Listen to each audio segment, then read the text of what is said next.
welcome to the video version of my journal. I'm Stephanie Rivers.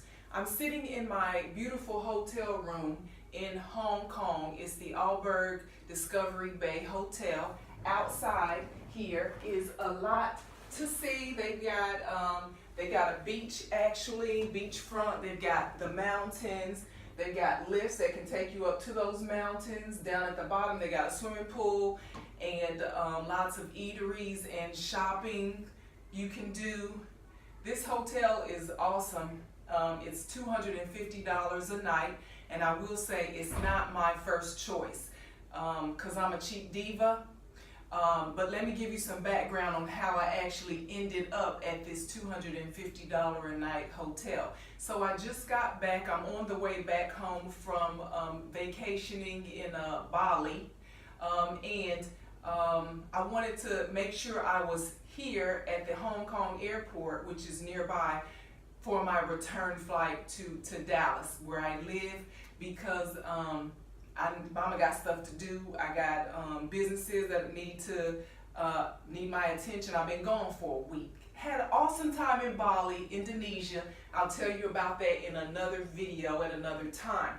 But essentially what I said was to myself, I want to make sure I get back on time from vacation, because as a flight attendant, I don't know if you know it, but I'm a flight attendant. A lot of times what I hear from the passengers on the plane when we have delays, I hear from them, well, I'm missing my connecting flight to my vacation, or I'm missing my graduation or my funeral or the wedding that I'm supposed to be going to. Why? Because they waited until the day of to take the flight to go where they were trying to get to, and stuff happens. You can't control the weather, you can't control maintenance delays. And so what I try to do is take my own advice and avoid all that. I said, let me put myself in a position, I'm gonna end my vacation a day early, and then I'm going to make sure that I am back in place, that I'm in Hong Kong the night before my flight leaves, so I'm just a local transportation ride from the airport. So I ended up here early. Now, what I did was I went online and I found a hotel. Again, cheap diva, $250 hotel is not something that I'm gonna pay for if I can avoid it. So what I did was I said, let me go online and find me a hotel. I found a hotel in Hong Kong. It was around 80 bucks a night. That's my kind of price, right? But the hotel said it was in Shenzhen. So that's like Shenzwen or something like that. So, I mean, okay, wherever you tell me it is where it is. All I know is I put in Hong Kong. So when one of my criteria for picking a hotel, aside from making sure that it's cheap enough for a cheap diva, and is that it has shuttle service. So I go to hotwire.com. Shout out to Hotwire, because that's where I normally get all my hotels and car rentals and stuff like that. But the thing on Hotwire is you have to pay in advance, and then they tell you more about your car rental or your hotel. So it said in the information online that the hotel had a shuttle bus service. So after I signed up for it, I emailed them and said, hey, I need shuttle bus service from the airport to your hotel. But they never got back to me before I left Bali. So I end up in Hong Kong at the airport and ready to go to the hotel. And I don't have calling privileges to call Hong Kong. So I had to email. They never got back to me. So I said, okay, I'll just take an Uber. Well, no, you won't, because they don't have Uber in Hong Kong. So I said, okay, I'll take a taxi. Okay, so I went and did the money exchange. I got $100 in Hong Kong money. I got plenty of money, US dollars, and I got a credit card. Surely that's enough to get me to where I'm trying to go. But what I didn't know is that in Hong Kong, the taxis have certain jurisdictions that they can't pass. So it's kind of like if you know DC, you cross over a bridge to get to Virginia, you cross over another bridge to get to Maryland, or in New York City, the different boroughs are connected by bridges. So you got me. So in Hong Kong though, the taxis cannot cross over into those other jurisdictions. So I'm getting into a cab and I have pulled up on my phone what they tell you. Show this to the taxi driver, it's in Chinese, and that will tell them where you're trying to go. So I'm just showing everybody what's going on, because I speak no Chinese, I speak a whole lot of English.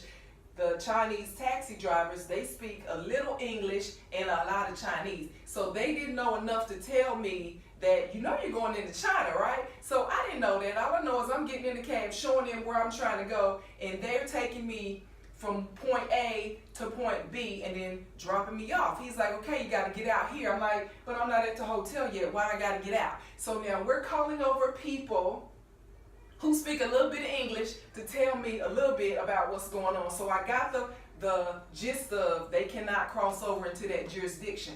So I had to get out of that cab, and then I had to get another cab, and that cab took me to this point, and this cab drops me off at this transfer center. I could tell it was like a mass transit center.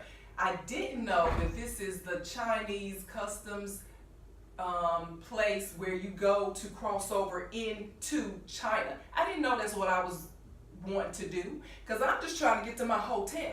So I go in, they're talking about, do you have a visa? I'm like, yeah, I got a visa. Now, I have a visa, a work visa, because I'm a flight attendant, and we have different visas and different things that allow us to go from one country to the next, because we do different flights internationally and domestically. So I show them the visa that I have, a work visa. They're like, no, this is not the right visa. So I'm like, but it's a visa. And I'm just trying to get to my hotel. I'm showing everybody the same stuff that they tell you to show the taxi driver. Please take me to this hotel. So they're like, they understood what I was trying to do, but the fact still remains, I'm trying to cross into China and I need a certain type of visa. This was on a Sunday. All the visa places are closed, but they're like, you can take another taxi to go over here in the last minute visa. And I'm like, no, I'm not trying to take no more taxis, because at this point I had already paid like $500 Hong Kong dollars, and I only had $100 Hong Kong dollars. So I had to give them my US dollars plus the Hong Kong dollars, plus they didn't take credit card, so my credit card was no good at this point. So it was just turning into be a mini little nightmare with me trying to get to this $85 a night hotel in China. Okay, so anyway, after I realized, so I'm at that transition. If you ever going to Mexico or wherever, Canada, on vacation, you realize you're crossing over customs and you gotta show your passport and everything. I'm showing them my passport, I'm showing them my work visa, I'm showing them my my flight attendant ID, I'm showing them this, I'm showing them all that to tell them, look, I'm just trying to get to my hotel. So Chinese police officers and customs and immigration people are standing there around and they talking Chinese, and I don't talk Chinese. And then they, this, that. And I'm like, okay, is something about to go down? Is this about to be an international incident just because I'm trying to get to my $85 a night hotel? So, long story short, is it too late? Anyway, they told me I could not do that, and then they escorted me back to the border, because when you walk through customs, you cross over into the next country basically in the building. So they had to walk me back over to the other side to Hong Kong. Then I had to take another cab. I already knew it was going to be about 500 Hong Kong dollars, because I had just come from over there. So then I went back to the airport, Hong Kong airport, because I'm using Wi-Fi. And I can't even start working on getting a new hotel until I get to the airport. And so at that point, when I get to the airport and I'm texting my mother, telling her what's going on, because she has an iPhone, I have an iPhone, so you can text each other. And so, because I went to Bali by myself, which is a whole nother video again, as to how I ended up in Indonesia by myself. But anyway, let's stick to this story. So anyway, I get in there and I start looking for hotels, trying to make sure I'm just up the street from the airport. I'm not crossing into China, trying to get, so I'm doing all this, and the nice taxi driver on the way back to the airport, he kind of gave me some more information about, if you want to stay near the airport, you go to Land Trial. If you do this, you go over there. This is Hong Kong Island. This is new territory. This, that. So I knew I'm trying to stay in this area, which ends up being this Alberg Discovery Bay hotel, $250 a night. So I see why people end up going over to China for a hotel, but they should have told me that, because it could have gone real wrong at the border. So anyway, it's nice, and I will say this, everybody was very accommodating. The issue was on my part, being ignorant of the system and the situation, and so I would never do this again. But I will say to you, maybe it happened to me, so it won't happen to you. If you ever want to come to Hong Kong and spend the night, make sure your hotel is actually in Hong Kong and not in China.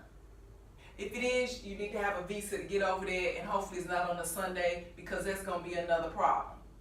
And that's my story. So to find out, to read the written version of my journal, you can go to EURWeb, electronicurbandradioweb.com. Thanks, and have a super day, and I'll see you back in the United States.